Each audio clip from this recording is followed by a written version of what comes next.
Thank you, Mr. Chairman. We've heard a lot today about saving lives. After 23 years in Congress, I am still shocked by the hypocrisy we continually hear from my friends on the other side of the aisle. Since 2013, there have been over 900 mass shootings across the country, including 300 mass shootings in 2015, an average of more than one mass shooting every day this year. 10,128 people have been killed this year alone. Americans are 20 times more likely to be killed by gun violence than people in any other developed country who are not more or less mentally ill than people in the United States. Although we have just 30% of the world's population, the U.S. has 90% of the world's firearm homicide. I think that's 3% of the world's population. How many hearings have my Republican colleagues held on gun violence since taking over the House in 2011? None. Since Sandy Hook, there have been 142 school shootings, the most recent tragedy occurring on a community college in Oregon. And since the Oregon shooting, 146 people have been killed in 128 shootings in the United States. Not one hearing, not one vote on gun violence. For comparison's sake, 2 months ago, an extremist liar released a series of heavily edited and probably illegal videos filled with lies about Planned Parenthood, an organization that has been providing comprehensive, compassionate health care to women for a century. In the last 30 days, the House has opened 3 official investigations, spent countless hours in committee hearings, and just yesterday voted to establish a 4th investigation through a special select committee. We have taken 20 votes this year alone restricting women's access to health care.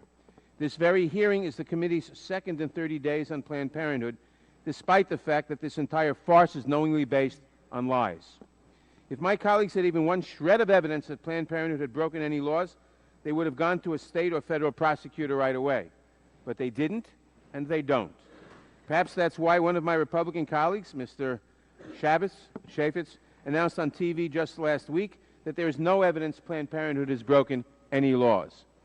Imagine how many lives we could save if my colleagues devoted even 1/2 of that attention to stopping the epidemic, and it is an epidemic, of gun violence in this country.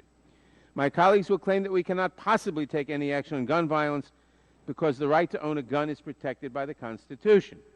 It's a very funny argument coming from the other side in light of this shameful hearing.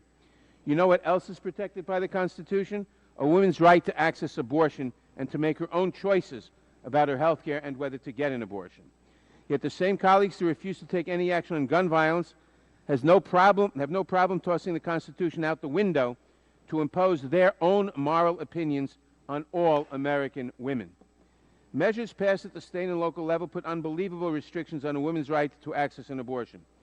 Women must endure invasive tests and exams, wait 48 hours before they can undergo the procedure, take time off from work to visit the one facility in the state where abortion is still available, and endure endless badgering and even assault from protesters any time they try to enter a clinic they have a constitutional right to enter. They must face regular shaming from the Republicans on this committee, almost all men I may add, for making the choice to exercise their constitutional rights.